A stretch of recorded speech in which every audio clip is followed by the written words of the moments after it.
All right, hi guys. So welcome to my channel. This is my channel is Nana Diane. My name is Mandy. I am going to show you guys how to take a Costco chicken carcass, you know, the rotisserie chickens, and cook it in a pressure cooker for, I do about 3 hours, and then go ahead and bottle it up and can it. So let me start. Let me show you. I just take my, let me see if I can turn this. Let's see here. Oops. Turn this so that you can see. You can see my pressure. Okay, hold on. Let me see. Let me adjust this.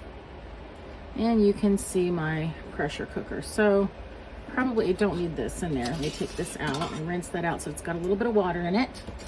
I'm going to go ahead and, after I pick all the chicken off of the Costco rotisserie chickens, I just put them in a bag, and I write on it, you know, Costco chicken carcass. I'll just dump it in here. I'll get some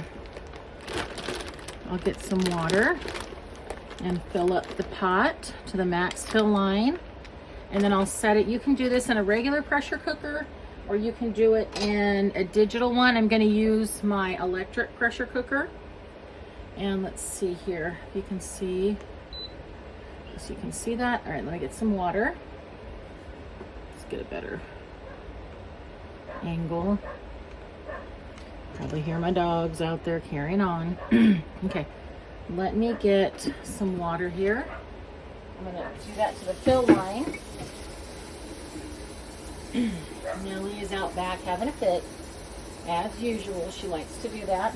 So I've got 2 pressure cookers going here with the Costco chicken carcass. I have one that I did earlier, so I'm going to show you right now how to put it in there, fill it up, and then I'm going to go ahead and empty that one and show you how I strain it into my pitcher by using a mesh strainer. You can make bone broth with these chicken carcasses, like, you know, 1, 2, or 3 times, depending on, let's see, make sure this is a good, I don't want that falling there. Depending on how much, looks like the kids picked this one. There's still quite a bit of meat on here. When I strain it, I will, let me see what that max fill line is. I will give the meat to the dogs if there's any in there. All right, I think I went past the max fill line. Let me go ahead and close this up. So I'm going to put this on like that. Let me see if you can see the screen. All right, so let's bring this down a little bit. And, oh no, right here. All right, let me bring this down so you can see the screen a little bit better. Is that right? Okay, so this right here is an Instapot. This is the Instapot Max. It is also a canner. Let me go ahead and do that. All right, so right now I'm not going to do canning. I'm going to do pressure cook, and I'm going to touch the hour here. I'm going to put up I'm going to go 3 hours. You could do 2 hours, 1 hour. I personally, I do 3 hours. I think it just gets, you get more out of the chicken. So let me take off keep warm. So when it's done, I'll open it up and I'll strain it and put it in jars to can. Press start, and that's it. Okay, now let me push this back. I'm going to show you, I have, let's see what you can see, my other pressure canner here that I did this earlier. I went ahead and I did the pressure cooker for 3 hours. So I just take a strainer and I put it in the top here, and I'll show you how I strain it. And then we'll go ahead and put some in some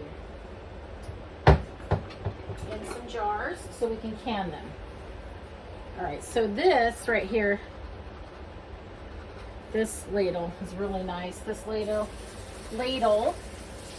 that I have, I believe I got it off of, it was the Tatler lids.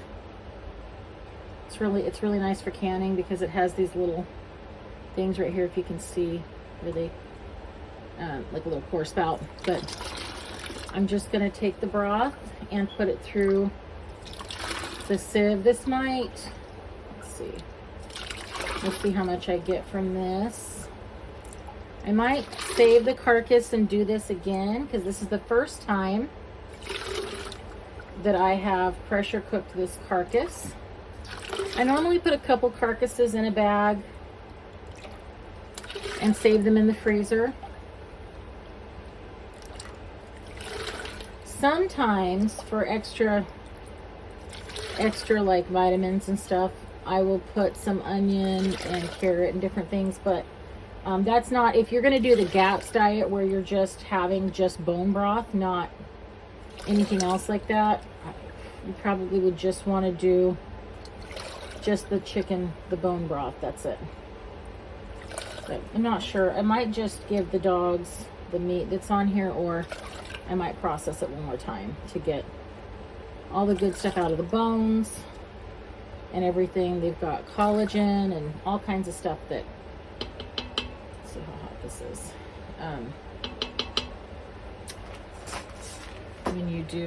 When you make this, it's not that bad now. Okay, so let me pour some in. It is kind of hot though. I let it cool a little bit before I did this. Pour it in. Oops, I don't want it to go on the counters. You can see what I'm doing. Just, there we go. I could always fill up some jars, and then as I get low, I could finish filling this. But I think this is probably good here. I think I can dump the whole thing. And then, oh, I left that in there. Okay. So so it made 1 gallon for me. I will dump this back in here, and then I'll probably put it in a bag to process it one more time.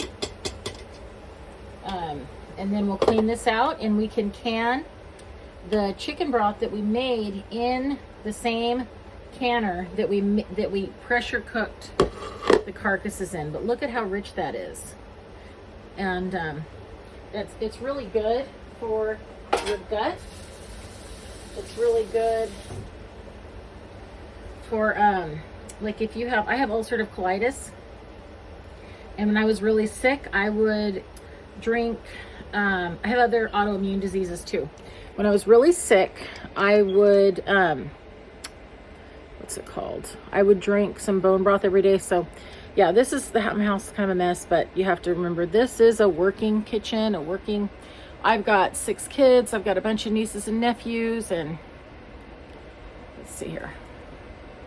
Constantly doing stuff. Okay, so let me see. Yeah, it's really good for a lot of things. You see my muck boots and everything. It's really good for a lot of things. It's really good for autoimmune diseases. It's really good, which ulcerative colitis is an autoimmune disease.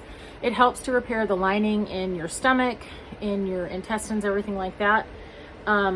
Also, if you have arthritis, if you have anything like that that is like inflammatory, it helps to bring the inflammation down in your body. And it also helps like all of the good things that comes out of the bones, out of the like the cartilage and all that stuff's really good if you have arthritis and your body needs to repair some of the cartilage and different things in your joints.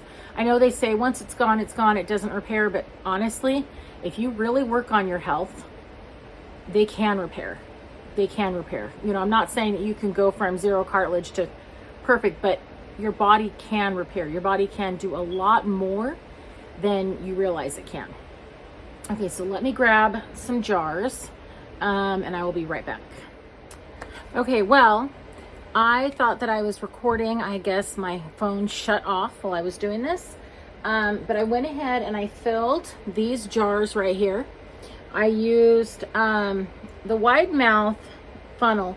Didn't work for this jar. This is an Atlas jar, and this was the Classico spaghetti sauce.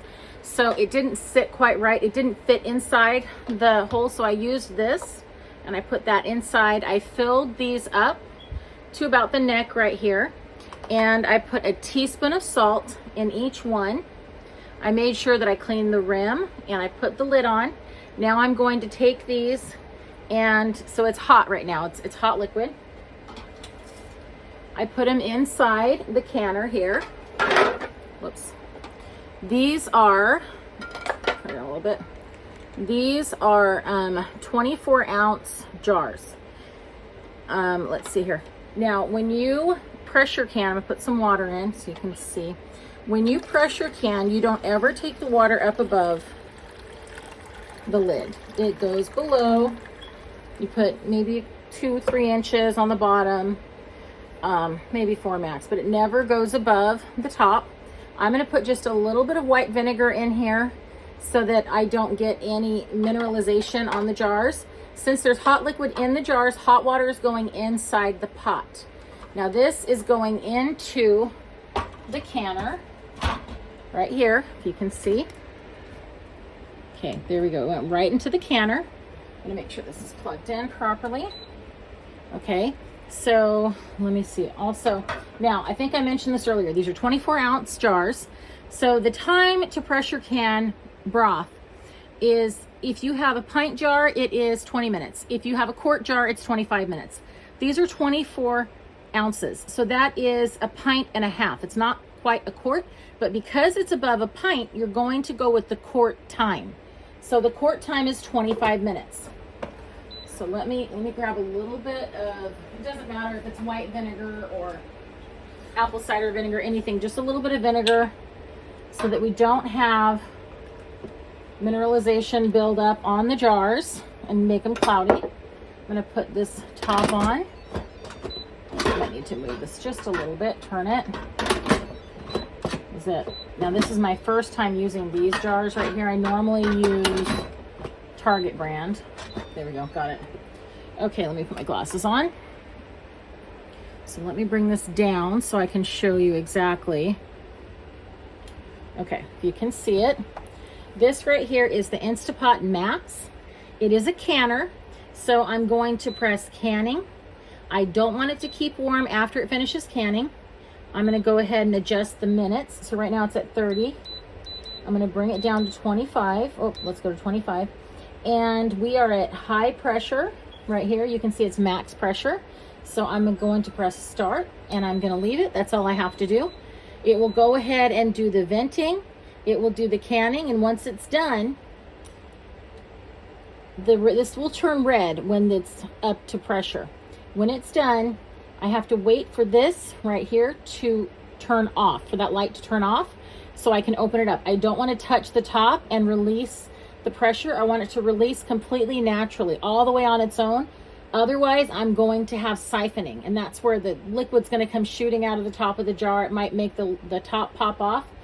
But this is going to go ahead and process on its own. I can slide that back and I can come back and show you how that is afterwards. So after it's done canning, got some stuff there. After it's done canning, then I will take the jars out, and this is really wobbly here. I'll take the jars out. I'll just take it off my tripod. After it's done canning, I'll take the jars out and I will set them on a dish towel or a tea towel, anything like that, pot holder, because you don't want it to shock. You don't want the cold counters with the hot jars to shock the jars and crack them. You want to keep something to keep that temperature shift. You don't want to have the jar shock. I guess that's how I say it. How you would say it. So they're going to go ahead and process for 25 minutes. When it's done processing, I have to wait for the temperature to come down, for the light to turn off, for all that pressure to release on its own. Then I pull them out, set them on the counter, and I have to leave them for 12 to 24 hours to cool down. And if they are sealed, the lid will be pulled down. That button will be pulled down, just like when you get a jar from the store. But that is how you make bone broth out of Costco rotisserie chickens or any chicken carcasses that you have. You could also do it with any type of bones, beef bones, anything like that. So anyways, I hope you guys like this video. I'm not sure, I might come back and show you the end after I pull the jars out and everything like that. But thank you guys for coming and watching my videos. If you guys wouldn't mind liking and subscribing, it would really help me a lot. All right, love you guys. Bye.